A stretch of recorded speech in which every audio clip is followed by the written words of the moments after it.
Welcome to North Point Online. We're excited that you're joining us, especially if it's your first time. We're all looking for ways to stay connected right now, and to help, we have created some resources right on our website. A great way to stay connected is through community. Maybe a weekly online group is the place for you. To sign up, fill out the form on our groups page. And if you have kids, we know it can be hard to keep them engaged, so we have lots of great content for them as well. Go to the This Week page and follow Upstreet in Wombaland on Facebook or Instagram for fun ideas and activities all week long. Lastly, we know that many people are in need of help right now. Check out the resources page to let us know how we can help you or to find ways that you can help or pray for others. Now, we've got a great service planned for you, so get comfortable and we'll get started.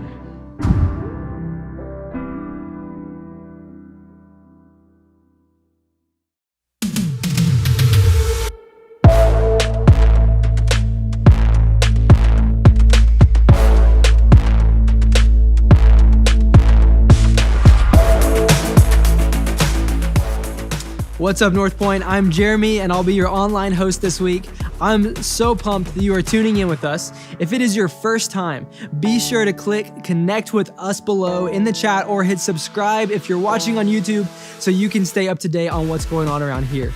We are right in the middle of a series called On the Other Side, talking about what it looks like to get to the other side of our hopes, our dreams, our desires, our intentions. Why? Because what we've been saying is that intentions are important, but they are not enough. It's all about direction. And so we're going to continue that discussion today with our lead pastor, Buck. But before we get there, we're going to be led in a few songs by our friends Jamie and Taylor. But music is a little different this week. If you don't know Jamie, he is a phenomenal leader and musician. And because music is a big part of what he does, he has a studio at his house. So we went to Jamie's studio and filmed a short set with him and Taylor. It's powerful, it's inspiring, and I can't wait for you to experience it in a second. But before we get there is one other very important item to hit on. This is Memorial Day weekend, and that means a lot of different things for us. It's a different Memorial Day for our country in this season, this year, and what we normally do around this weekend is different as well. But the thing that stays the same, even in the midst of this crazy world, is what Memorial Day is all about. Remembering soldiers who have fallen for us, soldiers who fight and have fought for our freedoms and to allow us even today to gather together online, to be a church together. For me personally, every year on Memorial Day weekend, the gym that my wife and I work out at celebrate and we honor fallen soldiers by doing workouts together named after them. It's a moving experience every year because we read their story and who they perhaps left behind and then exercise together in honor of them. Not only this, but many of the guys at the gym served themselves and they choose to honor their friends. If you have a family member or a friend who has given their life for our freedoms, our country, or currently serves in the military right now, then I just want to take a second to pause and honor them.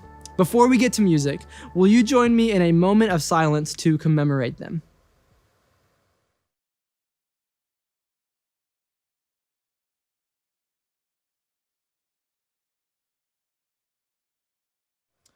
Thanks so much. I hope you have a great Memorial Day weekend, and here is Jamie and Taylor.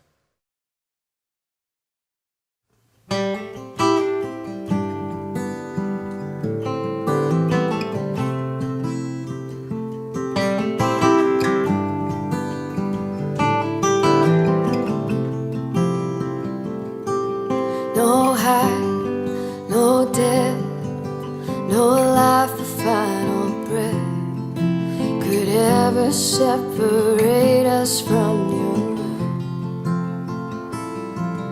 No failure, no mistake, no loneliness or pain could ever separate us from your love. And on the other side of everything I'm afraid of, you stood here with your arms wide open, wide open. And even in my deepest doubts and wonder, you stood here with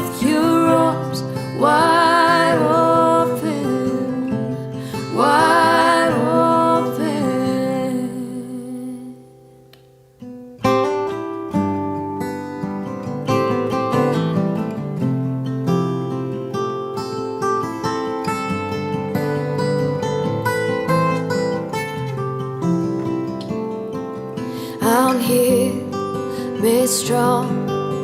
I found where I belong. Forever I'm alive now in your love. I'm chained by your amazing grace. Forever I'm alive now in your love. And on the other side of everything I'm afraid of, you're steady with your arms wide open, wide open. And even in my deepest doubts and wonder, you're steady with your arms wide open, wide open.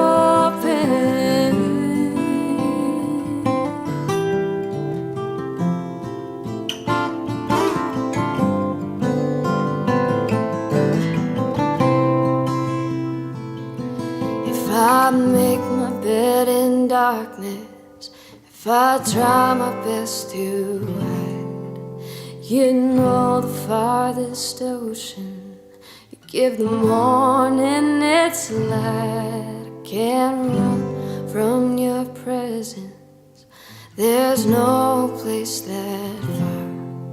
So I run to you, my Savior, there's safety in your arms. If I make my bed in darkness, if I try my best to hide, you know the farthest ocean, you give the morning its light. I can't run from your presence, there's no place that far. So I run to you, my Savior, there's safety in your arms.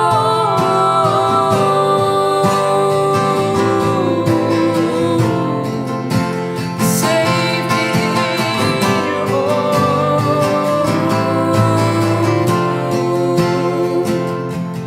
And on the other side of everything I'm afraid of, you're steady with your arms wide open, wide open. And even in my deepest doubts and wonder, you're steady with your arms wide open, wide open.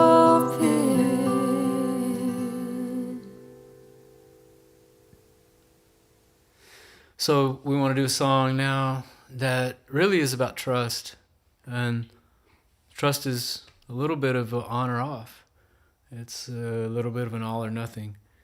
You can't sort of have degrees of that. So with God, we kind of miss it. We miss what all that he has to offer if we trust a little bit. So this song is a chance for us to all decide again to go all the way, to trust God completely. And to start that, our first line is about being humble. So we start off just saying, God, you're God. You're God and I'm not.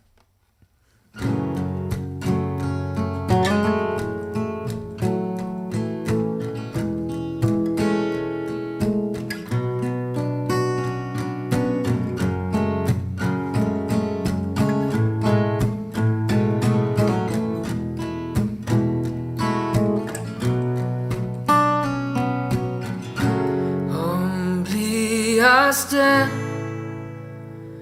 and offering,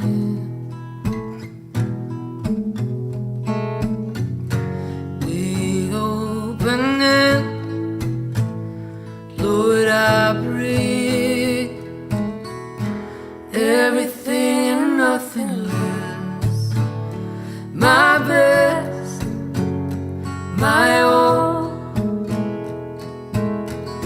You deserve my every breath, my life, my song. And I surrender all.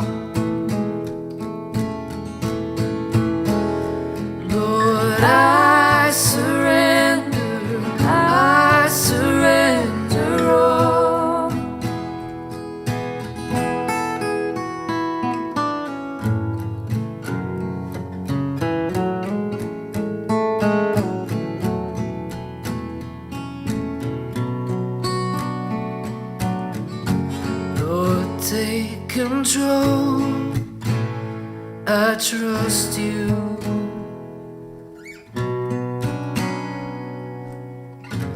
I'm letting go to give you everything and nothing less. My best, my all. You deserve my every breath, my life, my soul. I surrender all.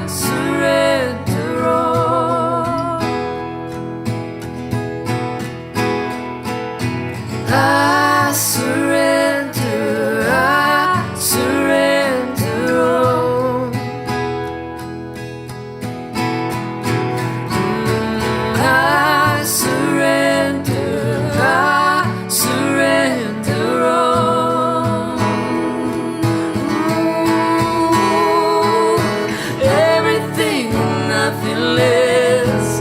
I give you everything, nothing less.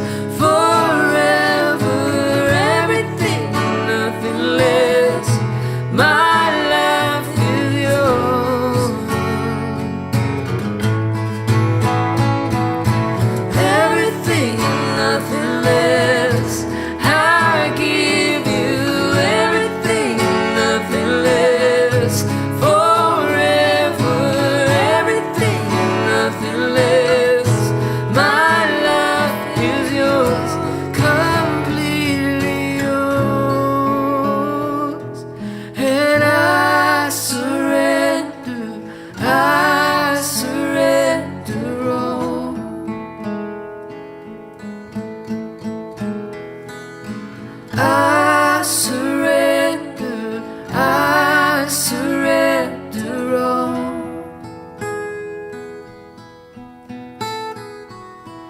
And I surrender all.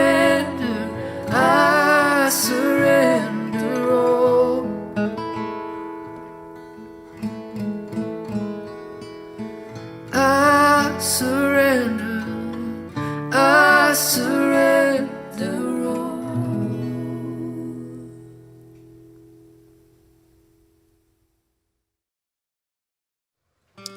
We as a church have always wanted to be in a posture of surrendering to God in our lives, trusting what He wants to do through us together and in our community. It's been amazing to watch what has happened over the years and exciting to see where we are going.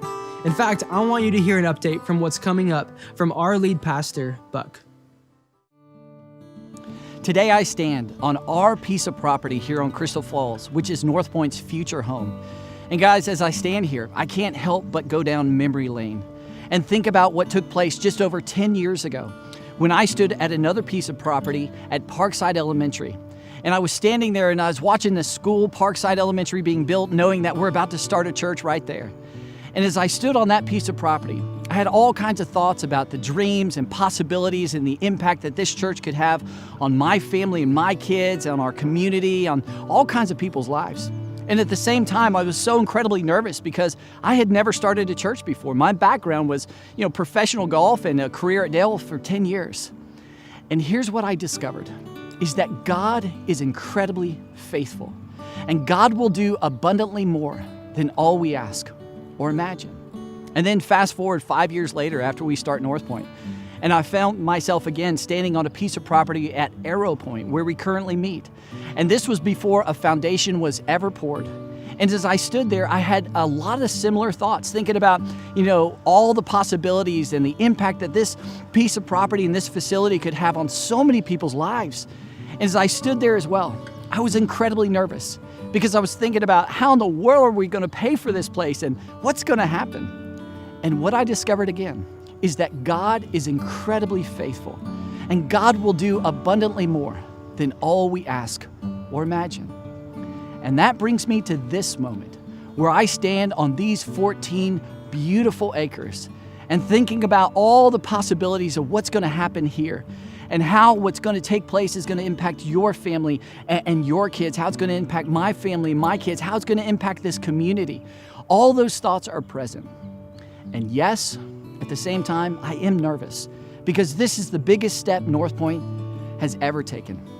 But here's what I know, is that this fall, 2020, we're going to begin construction right here. And that's going to be a lot of fun for us to see. And then we're going to make the move into our brand new home in the fall of 2021.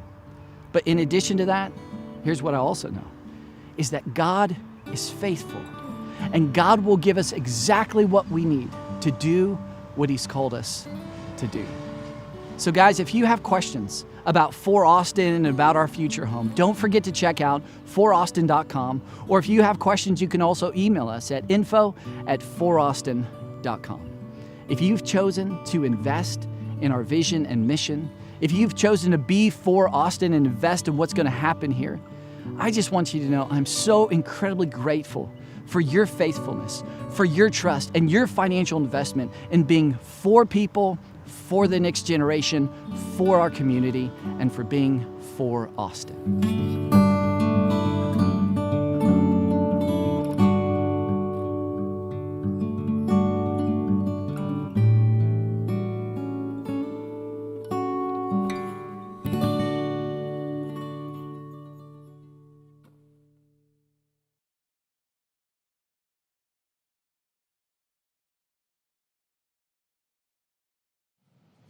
Something I dream about all the time is being a great dad. I so desire that. I desire to have a great relationship with my sons. I desire to establish a foundation of trust with them so we can talk in their teenage years, in their 20s and 30s and 40s and 50s. I so desire to instill a sense of worthiness in all 5 of my boys. And you know, worthiness is all about that idea that I'm accepted, not based upon what I do or don't do, but just because of who I am. I think about that all the time. And I just simply dream about being a great dad. But guys, I'm telling you, as much as I dream about that, as much as I want that, as much as I desire to be a great dad, there is something that seems to cut in the way of, or to get in front of, or prevent me from getting to the other side of that dream. In fact, I bump into it all the time. A few weeks ago, I remember it was one particular morning, I woke up and I heard a bunch of things that were happening down the hallway of, where my boys' rooms are. And I was like, what's taking place? What's going on? So I began to walk that direction. I walked down their hallway. And as I'm walking down their hallway, I look to my left and there is a massive hole in the wall. And I'm not talking about like this little hole. I'm talking about like this gigantic hole in my wall. And I'm thinking, what in the world just happened? And my blood begins to boil and I begin to feel that, kind of like, oh my gosh. And so I walk into the room and I'm like, boys, what's going on? I mean, who did this? What's going on with this? And they begin to play the blame game. I mean, it's like, hey, no, it's Luke, no, it's Timbo, no, it's Michael, no, it's Jonathan. And I was like, no. What happened? And finally, Luke, who's my 16-year-old son, he's my second oldest son, and Timbo, who's 14, they kind of raised their hands and they're like, Dad, here's the deal. We were just wrestling, and it got out of hand, and we smashed into the wall, and we put a big old hole in the wall. And I'm like, all right, well, we're going to have to fix it, and, there's going to be a cost. And I was just so frustrated in that moment. But at the same time, I was thinking to myself, you know what? That's what teenage boys do. I mean, they wrestle all the time. And so I looked at them, and I said, okay, here's the deal. We're going to have to work on this. But right now, I need you guys to get your morning going, get your morning list, get your homework or, schoolwork. Here's a couple things I need you guys to do. And I said, hey, I'm going to come check on you in about 10 minutes, but I need you to start working on that. And they were like, okay, Dad. And then 10 minutes later, I come back, and they're all doing the same thing. It's like everything I said went in one ear and completely out of the other. And I'm standing there looking at the hole in the wall, looking at them going, like, what is going on with this? And I'm so frustrated. And so I decide to go and jog. We've got a treadmill at the house, and I said, I'm going to take my frustration out on that and, take a running course. And so I said, boys, listen, you need to work on your morning list. You need to do what I'm telling you. I'm going to go jog. When I come back, I'm going to check on all this. And so I get on the treadmill, and I start this running class, and I'm about 15 minutes in, and something pops in my mind. I'm like, oh, man, I forgot this thing. And so I walk in my house to go get it. And when I come back to the treadmill, I see Luke standing there. And I said, Luke, what are you doing? And he looks at me, and he's like, I turned the treadmill off. It was running. And I looked at him, and all of a sudden I went, you did what? You turned it off? Don't you know I was in the middle of a class? I mean, Luke, I'll have to restart the whole thing. And I just go off on Luke. And when he looks at me and tries to explain what was happening, I said, Luke, no more words. You just need to go. And I watched Luke walk out, and I knew I crushed him. And so I finish my run. I get in the shower, get some things ready. I sit down with Luke, and I look at him. I say, Luke, listen, what I did, that is not you, that's me. That was 100% my brokenness coming out and getting on you. And I know what you were doing. You just walked in and you saw a treadmill running and you're like, hey, I want to help. And so you turned it off. That's all you were doing. And I just want you to know, son, I am so incredibly sorry. Well, Luke is resilient. And Luke looked at me and he said, Dad, I totally forgive you. Well, as I got up from that conversation with Luke and walked away, I thought to myself, there it is. There's that thing that keeps getting in the way of my desires, that keeps kind of cutting in to preventing me from getting to the other side. And do you know what that is? It's my past. It's my past. You know, I think about my past and the home I grew up in. And, you know, when it came to my father would want me to do certain things. And instead of working through the relationship, which may take a little bit longer, my father would raise his voice. My father would use certain words. My father would do whatever he had to do to get me to do what he wanted me to do. And I remember growing up in that kind of home, and I thought to myself, man, I will never do that with my boys. And here, all of a sudden, the thing in my past, I'm doing the exact same thing with my kids. That's not only true when it comes to my parenting, that's also true when it comes to marriage. You know, I so desire to have a great marriage. I so desire to have this intimacy with Jill and I, this relational intimacy. But intimacy requires vulnerability. And I so struggle with being vulnerable, with going like, hey, here's what's going on inside of me. Can I process this with you? I mean, that is so intimate for Jill and I. And it helps us get to where we want to be in our marriage. But I struggle with that. And do you know why? It's because of my past. I think about my identity. You know, something I struggle with when it comes to my identity is my insecurities and simply just not being enough. I feel like I'm never enough. And do you know where that comes from? Because that holds me back from getting to where I want to be. Do you know where that comes from? It comes from my past. And guys, I'm telling you, no matter how much emotion I have, how much my desire may be, how much conviction I may have to get to the other side of something that's better in my life, there is this thing that kind of cuts in, and it's my past. And I don't think I'm alone. I think when it comes to all of us, I think if we're honest, we would say this. We would say our past can hold us back. I mean, we've all seen that marriage, that just kind of goes round and round and round, and there's hurt, and they're fighting and going back and forth. And in the midst of that, that's not a marriage issue. It's what they brought into the marriage. It's their past that they brought into the marriage that's creating so much tension and friction. We've all seen that individual, perhaps, who struggles with all that anger, and you're constantly walking on eggshells around them. And the reason they struggle with so much of that anger is because of something that happened in the past. Is that unprocessed hurt. We've all been on the other side of someone who, because of a past choice or maybe some past choices, as a result of that, they just feel like they're terrible and they're not good enough. And they just carry that with them, and we can watch it. It's preventing them from getting to the other side of where they want to be. Guys, I think the truth is, if we're honest, we all have dreams.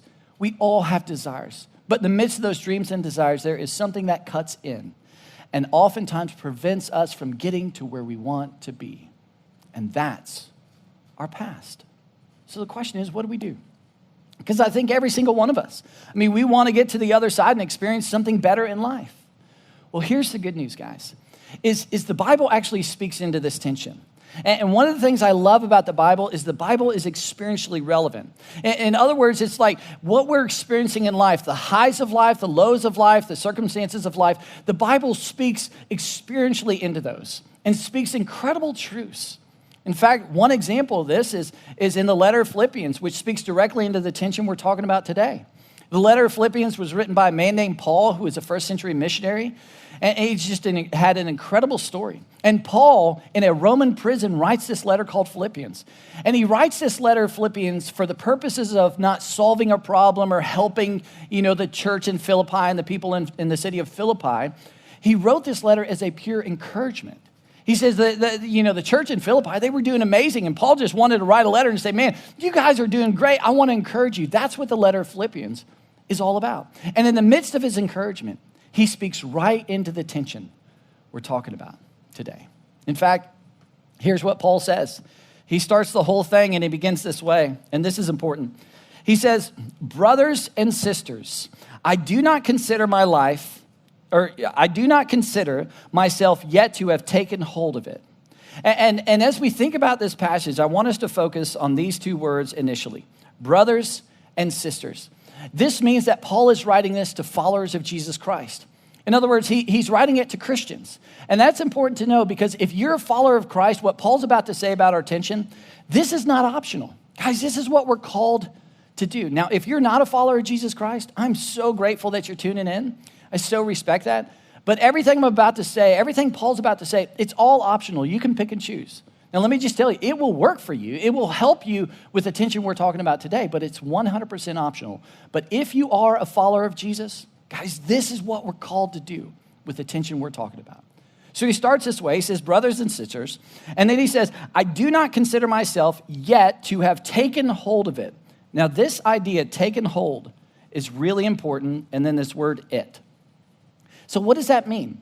Well, this idea of taking hold of is I haven't arrived. I haven't gotten to the other side of. And the word it is he's talking about his relation or his maturing relationship with Christ. Like he's thinking, I haven't matured to the point I want to mature yet. I haven't gotten to the other side of that. And I think as Paul says that, I think all of us would say, you know what? Paul, we're with you. I've felt that same tension. I mean, I have dreams in my marriage. I haven't taken hold of those. I have dreams when it comes to my finances. I have desires when it comes to parenting or when it comes to my professional life. And I haven't taken hold of those things as well. I think we would all raise our hands and go, Paul, I'm with you. I've experienced that tension. And our question is, Paul, what do we do? Well, Paul tells us, and he actually continues, and here's what he says. Look at this. I love this. He says, but one thing I do. And guys, this is so important, this idea of one thing.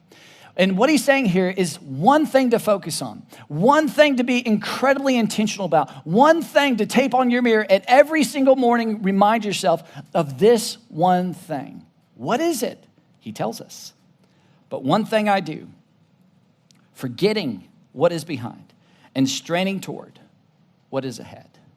Guys, I want us to spend the rest of our time talking about this. This is so incredibly important. And specifically, I want us to talk about this idea of forgetting. And that's why I circled it a couple times.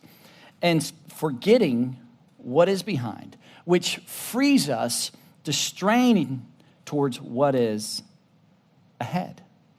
So how do you do that? And Paul, what does that even mean? Well, here's what's really important to understand. Is that Paul, in this phrase of forgetting what is behind and straining towards what's ahead, he's using kind of this word picture of a Greek runner, this like Greek Olympic runner. And what's amazing is that if Paul was here today, if Paul was like sitting right here and we were talking to Paul, which would be kind of amazing in itself, but if that was true and he was sitting right here and we said, hey, Paul, what do you love about our culture? What's something you love about today, being here, in 2020? One of the things Paul would say over and over and over, he would say, man, I love ESPN. That I love all the, the basketball, the sports, the football, boxing, UFC, the whole thing. I think he would say that. And the reason why I say that is because all throughout the writings of Paul, he references sports. I mean, he talks about, fight the good fight, run away the race in such a way to win the race, And he talks about winning the crown. All throughout his writings, he uses these sports illustrations to illustrate these incredible principles he's trying to teach you and to teach me. And in this principle of forgetting what's behind and straining towards what's ahead, he's thinking about a Greek runner. In other words, think about it this way. Think about this guy right here, Usain Bolt.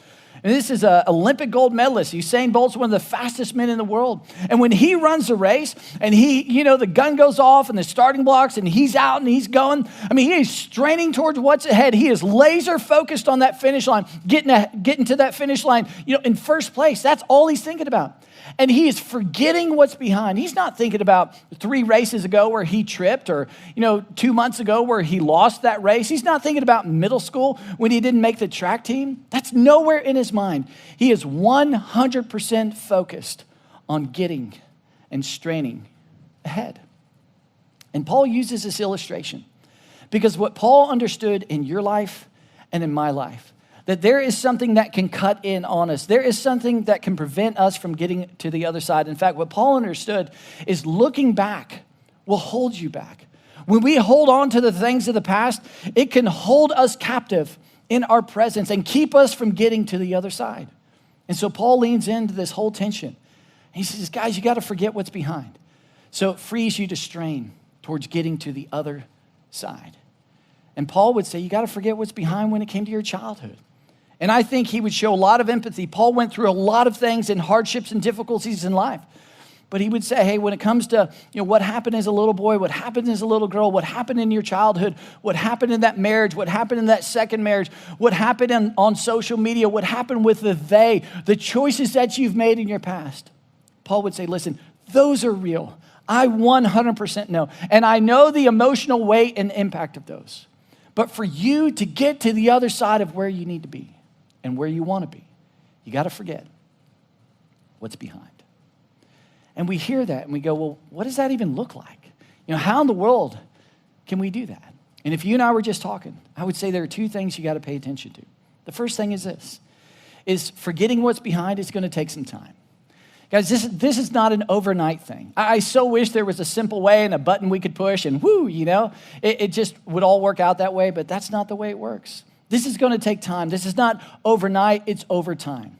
But what determines the amount of time it will take to begin to forget what's behind is really two things. It's what happened in your past, and the bigger the event or the bigger whatever that is in your past, that's going to determine the amount of time it's going to take to forget what's behind. And the second thing is your intentionality and how intentional you are around this word, remembering. Remembering. Now, you may hear that and you go, Buck, I think, weren't we talking about forgetting? What does this idea of remembering mean? And here's what's so important to understand. Lean in. This is so important. See, when we choose to remember very specific and certain truths, it empowers us to forget what's behind. When you and I choose to be intentional and morning after morning, day after day, whatever that routine looks like, and we remember specific things, it frees us, it empowers us to forget what's behind and strain towards the things we want and desire in life. For example, think about this. When it comes to my past, you may say, I've got a wounded identity. I shared that earlier with you. And this may be as a result of something that your dad did or your mom did or something that happened in childhood or something that happened as a result of him or her or choices that you've made. And you would say, today I walk around and I just feel like, man, I'm just not enough. I feel like, some days I'm just a terrible person. I feel like, just that I'm not accepted. I've lost that joy. My identity has been wounded. And the question is, so Paul, what do I do? Well, Paul would say, forget what's behind. Well, how do I do that? Remember your new identity.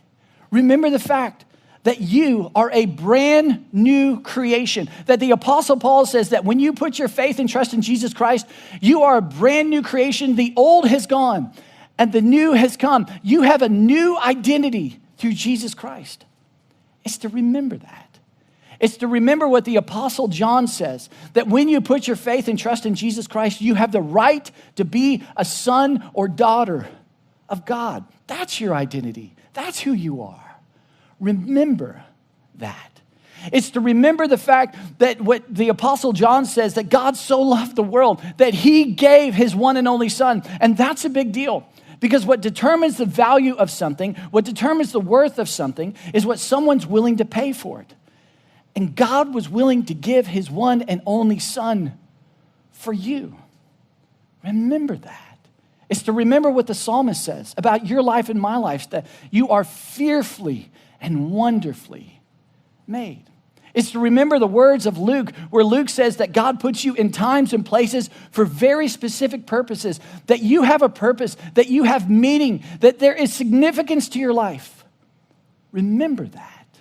And guys, when we spend the intentional time remembering those kind of things, it's what empowers us, it's what frees us to get to the other side. Or how about this one? How about you would say my past, I messed up big.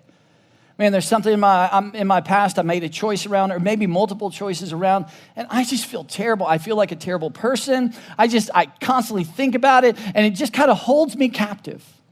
And that is so real. So the question is, what do I do? Well, it's to remember. Remember, I and forgiven big. Remember what Jesus Christ did on the cross for you. When Jesus Christ said the words, "It is finished," like he meant it. It's finished. Your past, your present, your future sin, it is paid in full. There is a big stamp on all of your past sin, on all of your current sin, on all of your future. It is paid in full. You don't owe God anything for your sin. Remember that. It's the idea to remember what Jesus did with a woman who was caught in her big sin, adultery. And you had all the religious people behind Jesus ready to, throw the rocks at her. You had Jesus standing there, and here she is in all of her shame and all of her big sin. And Jesus looks at her, eyes full of compassion, eyes full of grace, eyes full of mercy and forgiveness. And he says, "I don't condemn you. Now go leave your life of sin. It's just making life so complicated." And it's to remember that. It's to look into the eyes of Jesus Christ and realize that he has those same eyes for you, that you are forgiven. It's to remember that you've been washed white as snow. And you see, when we're intentional around that, when we wake up and we're thinking about how can I remember these important things, and we remember that we're a new creation. We remember that we have been washed white as snow. We remember that Jesus Christ said, "It is finished. It's been paid in full." And we remember that we have been forgiven. It's the thing that begins to empower us to forget what's behind. How about this one? My past hurt. He hurt me. She hurt me. They hurt me. And it's real. And today I struggle as a result of what they did to me. That's so real. So what do? How in the world can you forget that and forget what's behind? It's to remember. Remember to forgive as Christ has forgiven you. It's to be intentional around remembering what Jesus Christ has done for you. It's to remember that Jesus Christ looks at you with those eyes full of compassion, full of grace, full of mercy, full of forgiveness. And he looks at all of your sin. He looks at everything you've done in the past. And in response to that, Jesus doesn't sit there and go like, "Oh, look at you." And he doesn't remind you. He doesn't withdraw from you. He doesn't like point out your sin over and over and over. He doesn't give you the silent treatment. No. Jesus steps towards you. Jesus leans in your direction for your good, and he gives his life for you in the midst of your sin. Remember that, because that's what's going to empower you to forgive as Christ has forgiven you, to get to the place of true forgiveness. In other words, when it comes to forgiveness, this is the idea. The real sign of forgiveness, this is what it is that you don't seek to punish, but you seek the good of the other. Now, guys, that's so difficult, isn't it? Because behind the scenes, there is this self-justification. There's this internal lawyer inside of us that just keeps thinking, are you kidding me? For their good? I mean, they're the ones who sinned against me. They're the ones who did that thing. They're the ones who deserve punishment, not me. And that internal lawyer is turned up all the way to the volume of 10. It's turned as high as you can. And here's the thing. You're right. You're right. It's them who did something to you to hurt you. And we can keep our fingers pointed here the whole time. But in the midst of that, we miss our sinful response to their sin. And then we begin to withdraw. And then we begin to give them the silent treatment. And then we are passive aggressive. And then we remind them and we bring up their past sin over and over. Maybe once a month, once every 3 months, once every 6 months. We continue to say, "This is who you are because this is what you've done." And that's not what Jesus Christ has done for you or done for me. And if we choose to do that, if we choose to listen to that internal lawyer, if we choose to continue to self-justification, it's him, and you feel, justified because you're right, they did something to you, then round and round you go. Because your sinful response to their sin, but their sin to you, but your sinful response to their sin, and it just prevents you from getting to where you want to be. So the question is, what do we do? Well, Paul says, you got to forget what's behind. to free you to strain towards what's ahead, to get to the other side. Guys, I've seen this in my life. In fact, several years ago, I remember a good friend of mine did something to me that was extraordinarily painful and created an enormous amount of hurt inside of me. And the whole time, I just wanted to punish them for what they did. I mean, there was something inside of me that was so angry, and I couldn't believe that they would do this.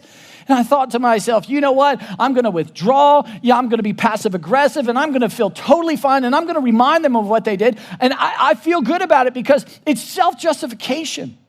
And I had so much of that inside of me, and it was killing the relationship. And it certainly was leading to a place I didn't want to be. And so one day in front of my counselor, we were having this discussion about this whole tension. I'm talking about this thing and what's going on is preventing me from where I'm, trying to get to. But they're the ones who committed the sin and this whole thing. And I said, so what do I do? And my counselor looked at me and said, Buck, here's the thing. You got to remember the words of Paul. Paul told us, in the midst of this tension, I'm trying to take hold of it, but I'm not getting there. In the midst of all this stuff, we got to forget what's behind to free us to strain toward what's ahead. And then I said, well, what does that look like? She said, you got to remember. You got to remember what Christ has done for you. So over the next several months, that's what I did. I thought about all the times that, Jesus has talked, what Jesus has done for me, how Jesus has forgiven me. I think of all the amazing grace upon grace, and his mercies that are new every morning. I continue to remember those things. And those were helpful, but I was still stuck because I had so much hurt and so much anger about what they did. Until one day, about 3 months after that conversation with my counselor, I was sitting there next to a river, and I was hanging out, and I was thinking about this and reflecting on life and reflecting around this relationship and what they had done and the pain that they had caused me. And I looked down, and when I looked down, I saw this rock. And I remember I'm sitting next to this river, and I picked up this rock, and this rock symbolically represented the sin, what they had done to me. And I remember I began to grip the rock tightly, because I thought about what they had done. And it created all that anger inside of me. And I sat there and I'm holding this. And then I began to think about Jesus and the story of the woman who was committed adultery. Her big sin was right before Jesus. And I thought about the fact that, there was a crowd behind Jesus of all the religious people who had rocks in their hands, and they were all ready to stone this woman for what she had done. And I was in that crowd. I was holding that rock, and I was ready to punish that individual for what they had done to me. And I felt all that emotion in that moment. And then, all of a sudden, it's like Jesus took me to the other side. And now, all of a sudden, I'm standing there with my rock. And here's this woman in all of her shame, all of her sin, and all of her brokenness. And there's Jesus Christ and the whole crowd of angry people behind him. And I look at the eyes of Jesus Christ, and he's looking at this woman, and I'm looking at his eyes, and his eyes are full of compassion, and they're full of grace, and they're full of forgiveness. And then it's almost as if Jesus looked up at me, and he looked at my eyes, and he said, Buck, what I've done for her, I have done for you.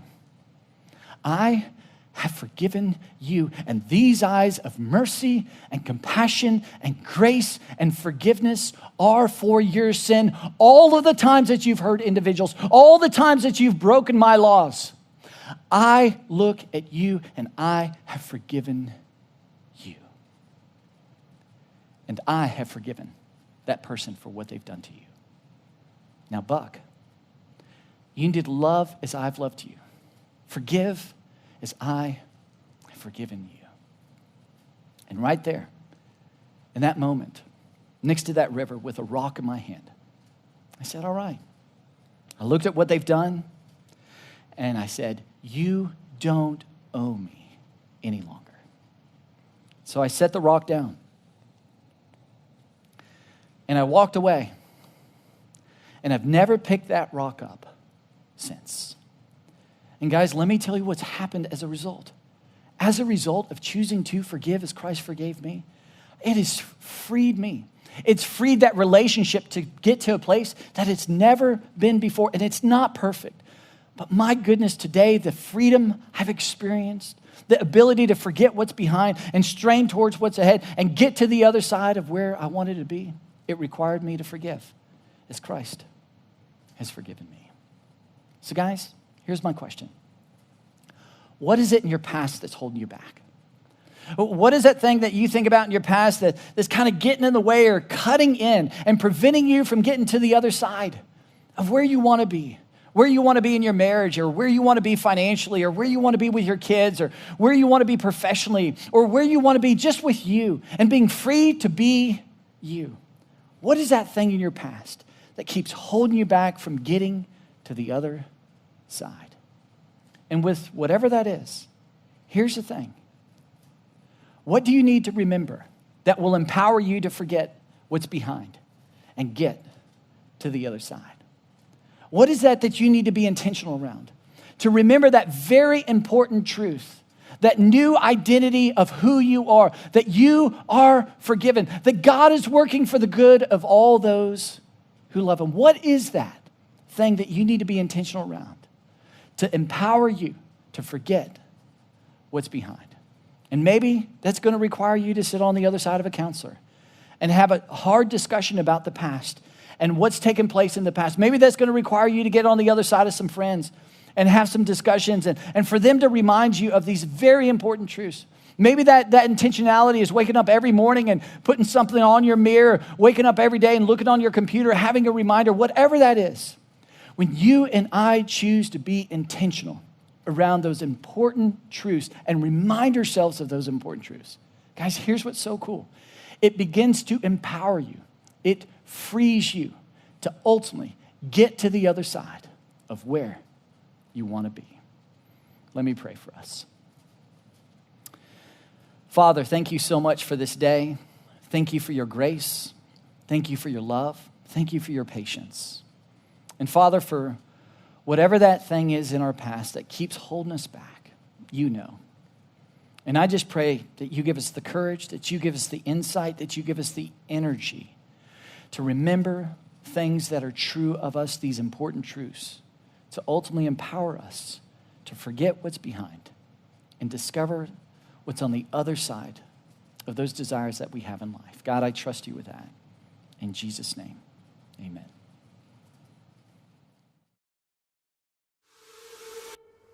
Wow, what a powerful message and a reminder for all of us that sometimes, in order to go forward, we first have to go back. Thank you for tuning in. Don't forget to hit subscribe if you're on YouTube so you can stay up to date on all of our content. And we'll see you back here next week at North Point Online.